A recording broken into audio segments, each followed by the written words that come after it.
Look, we could talk for hours on Donald Trump, okay?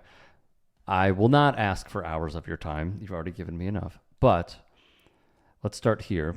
One passage reads, evangelicals were looking for a protector, an aggressive, heroic, manly man, someone who wasn't restrained by political correctness or feminine virtues, someone who would break the rules for the right cause, try as they might, and they did try. No other candidate could measure up to Donald Trump when it came to flaunting an aggressive, militant masculinity. He became, in the words of his religious biographers, the ultimate fighting champion for evangelicals. And then you follow up, 81% of evangelicals voted for Trump. In that first passage, seeing them label him the ultimate fighting champion while he has a clear direct friendship with Dana White and the UFC stuck out to me. And this militant masculinity is all fugazi because, as we know, he got out of serving. He never wanted to serve.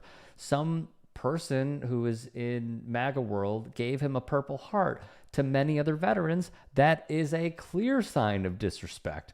Yet to this audience, they simply did not care. I have a ton more questions, but this fake masculinity, I mean, like he is masculine to some degree, but when we think of masculinity, we think of, once again, strong men in shape, fighting for the patriarchy. And this guy was, pro-abortion at one point. He was pretty libbed up. So why did they throw their support behind Donald Trump? Yeah, he was initially they were not fully behind him because they didn't know who he was. He was this unknown quantity, and yeah, wasn't he a Democrat before, and wasn't he pro-choice? And as they got to know him over the course of the primary season, you see evangelicals start to line up behind him. And a lot of times people want to excuse evangelical support for Trump because, oh, well, what was the option? Hillary Clinton? No, it was a crowded Republican primary. If you Right. remember the stage, right? Yes. Everybody was vying for that support. And a lot of more traditional Christian right candidates were on that stage. Ted Cruz, Marco Rubio, right? You can line them all up. And what you saw is as Trump made himself known to the American people and to evangelicals, they picked him. They picked him. And the first sign of this was a poll in August 2015. 2015 was the first sign that we saw evangelical support lining up behind Donald Trump. That was very early on. And I remember at that point because Russell Moore said, I think it was the Washington Post, he wasn't buying it. He says, this is the reality TV stage of the campaign. Hmm. And he didn't know a single evangelical pastor who supported Trump. So, he's kind of an eye roll. They're just trying to make evangelicals look crazy and smear us and, no, not taking this seriously. Well, of course, we know what happened. Russell Moore ended up being pushed out of his leadership position in the Southern Baptist Convention because he would not bend the knee to Trump and because he cared about the abuse of women. Those two things did him in. Within, a few years, he's out. But Which says what so we much. saw, yeah, it says so much, right? Those were his sins, irredeemable sins. And what you saw is conservative evangelicals, as they recognized who he was and what he said he would do for them. He said, I will give Christians power. And you saw leaders start to line up behind him, but it didn't start at top down. It started from the grassroots. And it started from, early on, Robert Jeffress of First Baptist Dallas, Jerry Falwell Jr. These are some of the guys who early on got behind him. And then in this charismatic space as well. Very early on, some of these charismatic preachers were sharing prophecies that they had. People like Lance Wallnau, prophecies that Trump, surprising as it may seem, was God's anointed one to save America. And again, if you aren't familiar with these spaces, huge eye roll there, right? Okay, prophecies. Oh my goodness, millions, tens of millions of people, hundreds of millions globally are following this kind of, prophecy network, and they take these things extremely seriously. And Donald Trump was compared to King Cyrus. So yeah, he wasn't Christian. King Cyrus wasn't, one of the God's chosen people, but God chose him to come in and save God's people. And that's where Donald Trump was just perfect, because he was better than a Christian to lead this nation in this moment, precisely because he was utterly unrestrained by Christian virtue. He would do whatever needed to be done, and that's what they wanted. Yeah, that's an understatement. You also wrote about Jerry Falwell Jr., who you mentioned, Liberty University fame, his wife Becky, Michael Cohen, and a pool boy.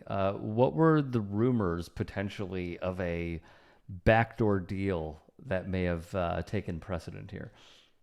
Oh my gosh, let me go back to my Jerry Falwell Jr. lore, and he kind of crashed and burned. This was early on, right? I wrote this book in You 2019, and did crash then and burn. That's true. more revelations came out, and I do know that the book went under thorough legal review, and As it should.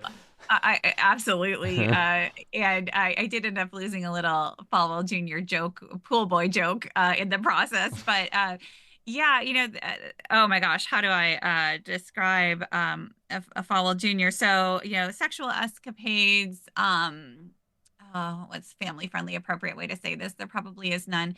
I mean, So I've sworn already, so I think it's okay. He was a cuck, right? Isn't that the word? well, there we have it. So, allegations of a threesome, including his wife, and this pool boy, Giancarlo, and then there was, oh my gosh, I can't even remember all the details, suspecting that like his fixer, who was, I'm blanking on the name right now, right, with Trump, Trump's lawyer, Michael and Cohen. Michael Cohen, thank you. Yep. And then, so thinking that there was like this backroom deal to get Falwell Jr. out, to endorse Trump. He was one of Trump's early endorsers. Maybe truth to that, right? The pieces fit in place, but also wasn't necessary. If you know Jerry Falwell Jr., then you know that there's some affinities there between Falwell Jr. and Trump. And in fact, in 2012 already, he had, I think that's the right date. 2012. He had Trump speak at Liberty University Yes. for their convocation, and he was already a big fan back then, right? So you don't actually even need the rumored kind of conspiracy scandal there to make sense of somebody like Falwell Jr. supporting Trump. And sometimes I feel like, if Falwell could have like kept that scandal just, kind of undercover for another like 3-4 years, he would have been golden, because I just don't think that those kinds of scandals really bring down Christian leaders anymore. Fair point. I'm trying to remember and I have to Google it. I'm sorry, but it was by Billy Corbin. It was called God Forbid on Hulu. That was the documentary about Jerry Falwell, and they actually had the pool boy front and center in that documentary. That was riveting. There are a few other passages. Cultural displacement far outweighed economic factors when it came to support for Donald Trump from evangelicals, of course. Only 30% of white evangelicals believe that a person who commits an immoral act could behave ethically in a public role. 1 month before the 2016 election, 72% believed this was possible. Public Religion Research Institute's Robert P. Jones said this dramatic abandonment of the whole idea of value forgers is one of the most stunning reversals in recent American political history. These are very important points that you include in your book. As you found this out, and I got to be honest with you, hearing the most stunning reversal in recent American political history, it's just repeating itself. It seems like not necessarily every year, not even every month, but every day. As you put this together and evangelicals really rallying behind someone who is incredibly immoral, what was your reaction to seeing all this? So, this is a specific case where I'm very comfortable using the word hypocrisy. It's just very, very clear here that, so much concern for Christian values. And you cannot possibly have a leader of the nation lead justly and according to God's, plan. If he, and it's usually always a he, does Mm-hmm. not, exhibit the moral character. Certainly, they paid lip service to that for a very long time, and really leaned into that in the 90s, in the wake of the Clinton scandal. And so to have that about face, right, so clearly documented in the survey data, just that flip flop. Yeah, we can use the term hypocrisy, but really what it does is it reveals an ends justifying the means mentality. And again, when you can say that the very fate of the nation is at stake, and whether God blesses or curses this nation, when you can say that religious liberties are hanging in the balance and they are coming for your children, you just amp it up, amp it up, amp it up, then yes, you need to do something drastic. And it doesn't matter what that person does to save you. In fact, again, the more ruthless, the more they're willing to thumb their nose at norms and civilities, the better they are. And again, it's crazy, but all the more evidence that God has chosen this man for this moment. Mm-hmm. There is one lengthy passage that I want to read because I thought it was very well put. Evangelicals hadn't betrayed their values. Donald Trump was the culmination of their half-century long pursuit of a militant Christian masculinity. He was the reincarnation of John Wayne, sitting tall in the saddle, a man who wasn't afraid to resort to violence to bring order, who protected those deemed worth the protection, who wouldn't let political correctness get in the way of saying what had to be fair. The norms of democratic society keep him from doing what needed to be done. Unencumbered by traditional Christian virtue, he was a warrior in the tradition, if not the actual physical form, of Mel Gibson's William Wallace. That was another name we didn't touch on, by the way, but he was also a mainstay in the book. He was a hero for God and country Christians in the line of Goldwater, Reagan, and Oliver North. There's another one. One suited for Duck Dynasty, again, a huge family that had a lot of influence, and American Christians. He was the latest and greatest high priest of the evangelical cult of masculinity. It's very hard, I must say, as someone who works for a network and has to pay attention to a lot of this stuff, and you see so many own goals by Trump when it comes to religion where he can't even name his favorite Bible verse. And then he will say, well, actually, my favorite book is my own book. And he'll start going on a diatribe about his own book to try and cover for clear know-nothings about the Bible unless he already has the play rehearsed. This passage is strong to me for many, many reasons, but mainly how it starts at the beginning, that evangelicals hadn't betrayed their values.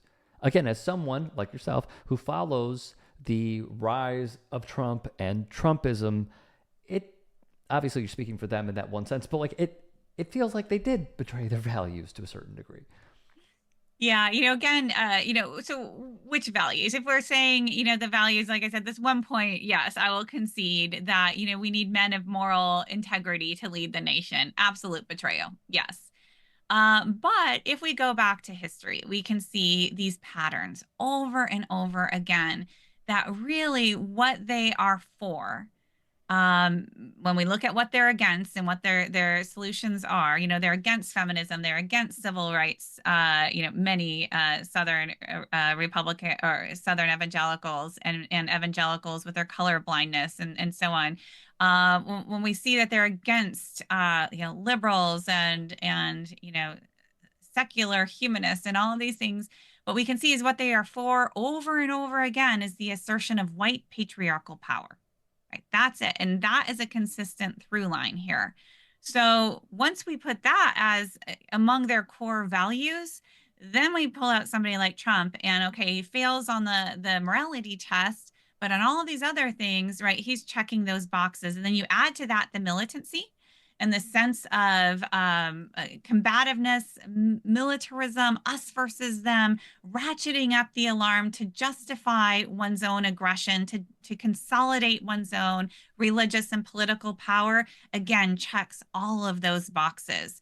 So there's, some discrepancy, but there's a whole lot of consistency here as well. And we have to recognize that because, we've been in this for a decade now. And yet we still get the headlines of, shocked. How could they? How could they? Like, enough of that already, right? We have to understand how tightly the values of right now leading conservative white evangelicals overlap with that of the MAGA movement. We can see that in Project 2025. We can see that in terms of economics and in terms of entitlements, in terms of federal bureaucracy. We can see it on all these issues that when we just focus on family values, we miss the extent to which the values of the Christian right overlap so tightly with the values of Trump, the MAGA movement, and not just values, but also techniques. Definitely.